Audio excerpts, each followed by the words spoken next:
Hi, this is Carl with CMPstudios.com, and I just wanted to come to you with another video on shooting the actual team photo. Now, if you're going to get into youth sports photography and shooting team photos, there's one thing that you do need to know how to do, and that is how to shoot the team photos. Okay.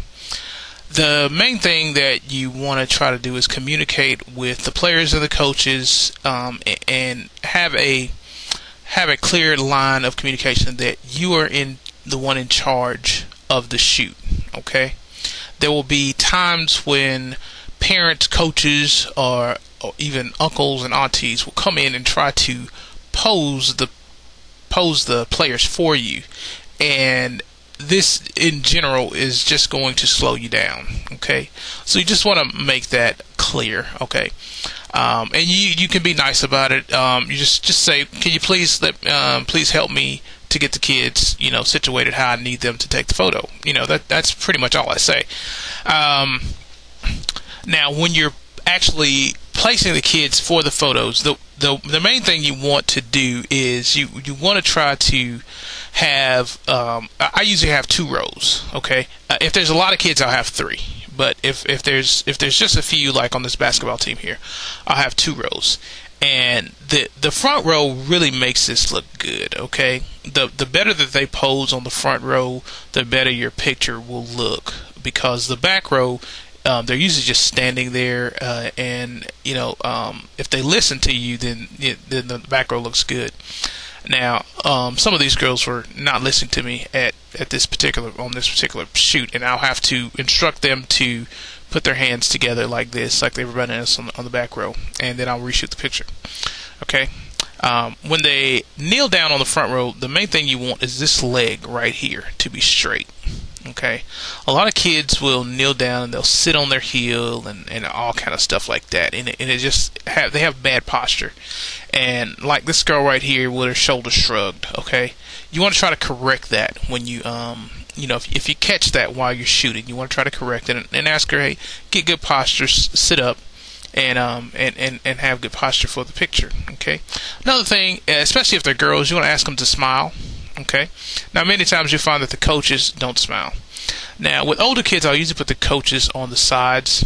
Okay, and you also want to try to put the taller players in the center and have it come down like that. Okay, and then you kind of do the same thing with them kneeling there on the front.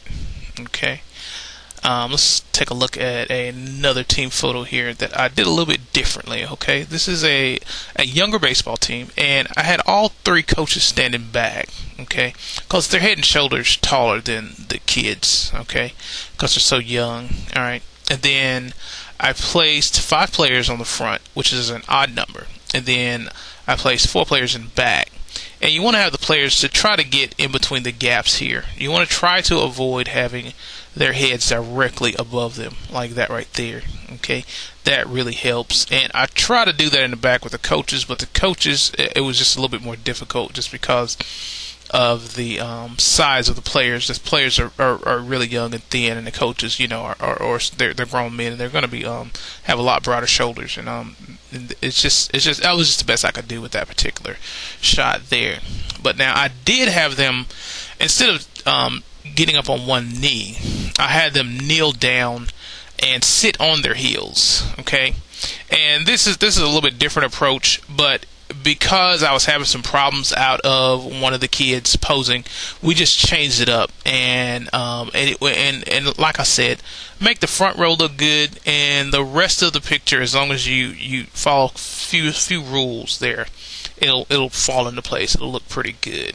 Okay, so I also use some of the gear in the picture here to just kind of give it a more aesthetic look, and just make sure you know it's baseball. And also with the gloves here, that also helped out a lot. Alright, now this is a softball team here, and I think one of the girls didn't have a hat or the sun visor, and so I just had them all take their sun visors off. Okay, because the picture is going to just look funny with one girl not having a sun visor on. Okay, now as you can see, these girls were they were a little bit tough to get to pose here for this front row picture. Sometimes you'll run into situations where the kids, I mean, they just, for whatever reason, they're excited about the game. They're thirsty. I don't know. They're just ready to take the picture and get out of there, basically. But I posed them as best I could here on the front row. Okay, and then I had them to get in the gaps here on the back. Okay, and as you can see, when you place them in the gaps, many times they'll move, and you may have to reshoot the picture. And this is just one of the pictures that I shot with them, but you may have to shoot 3, 4, 5, 6 pictures, okay, in order to get a good one. But just look at the back of your display, zoom it in, and make sure nobody's blinking or anything like that. That would totally ruin a picture. Also, if somebody's looking off, okay. All right. This last picture I want to go over here with you. This is a basketball team. And as you can see, the guys on the front row here, they did a pretty good job of kneeling down and having pretty good posture. Now, going back and looking at this, I probably should have put him on the end here because he's quite a bit taller than him kneeling down. So just try and catch that when you're doing the shoot, and it'll make your picture look a lot better. Now, I did the best I could in the back row there. This is the tallest player, and these were the rest of these guys were almost about the same height, so it really didn't matter. Then put the coaches on the ends here, okay, and he's probably as tall as the tallest coach, okay. I kneeled down for this picture, and I got real close to him and zoomed my lens all the way as wide as it would go, and so I could get a good flash on them and fill them up pretty good here, because it was pretty dark in this gym. And I probably shot this about 800 ISO, and probably at f4 or so, f3.5 or somewhere in there. Pretty low aperture, but it still got everybody in focus. Okay, that's gonna do it for this little episode at cmpstudios.com. I hope that you learned a lot about taking the team photo. If you have any questions or comments, please feel free to comment below or send me an email, and I'll address that for you. Thank you.